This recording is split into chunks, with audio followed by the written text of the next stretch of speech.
ایک قاضی اور جج کی زندگی میں بسا اوقات ایسے پیچیدہ مقدمے بھی آ جاتے ہیں جن کا حل انتہائی مشکل اور دشوار نظر آتا ہے۔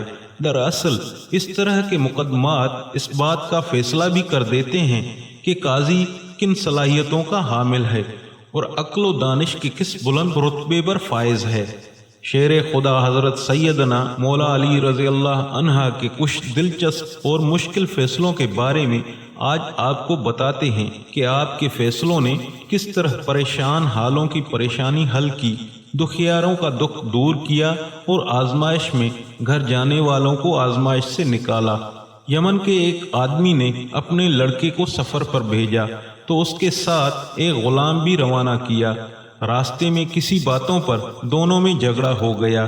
کوفہ پہنچ کر غلام نے دعویٰ کر دیا کہ یہ لڑکا میرا غلام ہے اور میں اس کا آقا ہوں۔ یہ کہہ کر اس نے لڑکے کو بیچنا چاہا۔ جب یہ مقدمہ مولا علی رضی اللہ عنہ کی خدمت میں پیش ہوا تو آپ نے اپنے خادم سے فرمایا، کمرے کی دیوار میں 2 بڑے سوراخ بناؤ اور ان دونوں سے کہو اپنے اپنے سر ان سوراخوں سے باہر نکالیں۔ جب دونوں نے اپنے سر سوراخوں سے باہر نکال لیے تو مولا علی رضی اللہ عنہ نے خادم سے فرمایا، رسول اللہ صلی اللہ علیہ وسلم کی تلوار لے آؤ۔ خادم تلوار لایا تو آپ نے خادم سے کہا، غلام کا سر کاٹ ڈالو۔ یہ سنتے ہی غلام نے فوراً اپنا سر پیچھے کر لیا، جبکہ لڑکا اسی طرح کھڑا رہا۔ یوں آپ کی حکمت عملی سے معلوم ہو گیا کہ غلام کون ہے۔ ایک مرتبہ مولا علی رضی اللہ عنہ کے پاس ایک شخص کو چوری کے الزام میں لایا گیا۔ ساتھ گواہی دینے کے لیے 2 گواہ بھی موجود تھے۔ مولا علی رضی اللہ عنہ دوسرے کام کی طرف متوجہ ہو گئے۔ پھر آپ نے جھوٹے گواہوں کے بارے میں فرمایا، جب میرے پاس جھوٹا گواہ آیا ہے تو میں نے اسے سخت سزا دی ہے۔ کچھ دیر بعد آپ نے ان دونوں گواہوں کو طلب کیا تو معلوم ہوا کہ وہ دونوں جھوٹے گواہ پہلے ہی فرار ہو چکے ہیں، لہذا آپ نے ملزم کو بری کر دیا۔ ایک مرتبہ مولا علی رضی اللہ عنہ کے پاس 3 آدمی آئے اور کہنے لگے، ہمارے پاس 17 اونٹ ہیں، ایک کا حصہ کل اونٹوں کا آدھا حصہ ہے، دوسرے کا حصہ 1/3 حصہ ہے اور تیسرے آدمی کا حصہ سب اونٹوں میں 1/9 کا حصہ ہے۔ آپ ہمارے درمیان اونٹ تقسیم کیجئے، مگر شرط یہ ہے کہ انہیں کاٹنا نہ پڑے۔ مولا علی رضی اللہ عنہ نے بیت المال سے 1 اونٹ منگوایا۔ اب اونٹوں کی تعداد 18 ہو گئی۔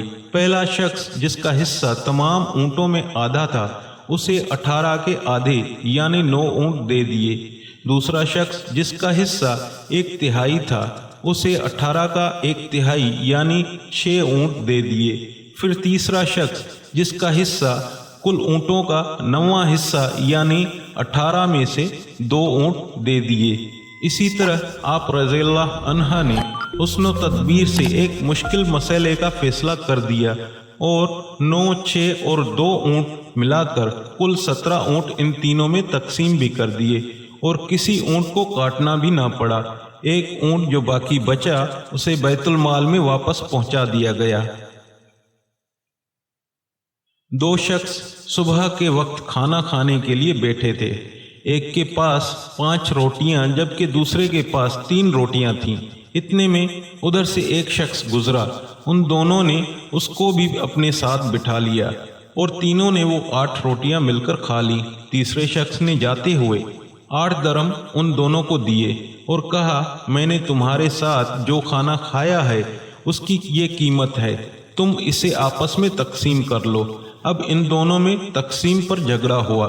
5 روٹیوں والے شخص نے کہا، میں 5 درہم لوں گا کہ میری روٹیاں 5 تھیں، اور تم 3 درہم لو کہ تمہاری روٹیاں 3 تھیں۔ دوسرے نے کہا، نہیں، رقم آدھی آدھی تقسیم ہوگی۔ دونوں یہ معاملہ لے کر مولا علی رضی اللہ عنہ کی خدمت میں حاضر ہوئے۔ آپ نے مشورہ دیتے ہوئے 3 روٹی والے شخص سے فرمایا، تمہارا ساتھی جو تمہیں دے رہا ہے اسے قبول کر لو کیونکہ اس کی روٹیاں زیادہ تھیں۔ وہ کہنے لگا میں صرف انصاف والی بات کو قبول کروں گا۔ آپ نے فرمایا انصاف یہی ہے کہ تم 1 درہم لو اور تمہارا ساتھی 7 درہم لے۔ اس نے حیرت سے کہا میرے ساتھی نے مجھے 3 درہم دینے چاہے لیکن میں راضی نہیں ہوا۔ آپ نے یہی مشورہ دیا مگر میں نے قبول نہیں کیا، اور اب آپ یہ فرما رہے ہیں کہ انصاف کے طریقے پر میرا حق 1 درہم بنتا ہے۔ آپ مجھے سمجھائیے کہ میرا حق 1 درہم کیسے ہے، پھر میں 1 درہم قبول کر لوں گا۔ آپ رضی اللہ عنہ نے فرمایا 8 روٹیوں کے 24 حصے تم 3 آدمیوں نے کھائے، یہ پتہ نہیں کہ کس نے کم کھایا اور کس نے زیادہ کھایا، اس لیے یہ سمجھ لو کہ سب نے برابر برابر کھایا، یعنی ہر ایک نے 8 حصے کھائے۔ تم نے اپنی 3 روٹیوں کے 9 حصوں میں سے 8 حصے کھا لیے، تمہارا 1 حصہ باقی رہا، اور تمہارے ساتھی نے اپنی 5 روٹیوں کے 15 حصوں میں سے 8 حصے کھائے، اس کے 7 حصے باقی رہے۔ تیسرے شخص نے تمہاری روٹیوں میں سے 1 حصہ کھایا اور تمہارے ساتھی کے 7 حصے کھائے۔ اب انصاف کے مطابق تم کو 1 درہم اور تمہارے ساتھی کو 7 درہم ملیں گے۔ تفصیل سننے کے بعد اس جھگڑنے والے شخص کو 1 درہم لینا پڑا۔ ایک شخص نے مرتے وقت اپنے دوست کو 10,000 دیے اور وصیت کی جب تم میرے لڑکے سے ملاقات کرو تو اس میں سے جو تم چاہو وہ اس کو دے دینا۔ اتفاقاً سے کچھ روز بعد اس کا لڑکا وطن واپس آ گیا۔ اس موقع پر آپ رضی اللہ عنہ نے اس آدمی سے پوچھا بتاؤ تم مرحوم کے لڑکے کو کتنا دو گے؟ اس نے کہا 1,000۔ آپ نے فرمایا اب تم اس کو 9,000 دو، اس لیے کہ جو تم نے چاہا وہ 9,000 ہیں، اور مرحوم نے یہی وصیت کی تھی کہ جو تم چاہو وہ اس کو دینا۔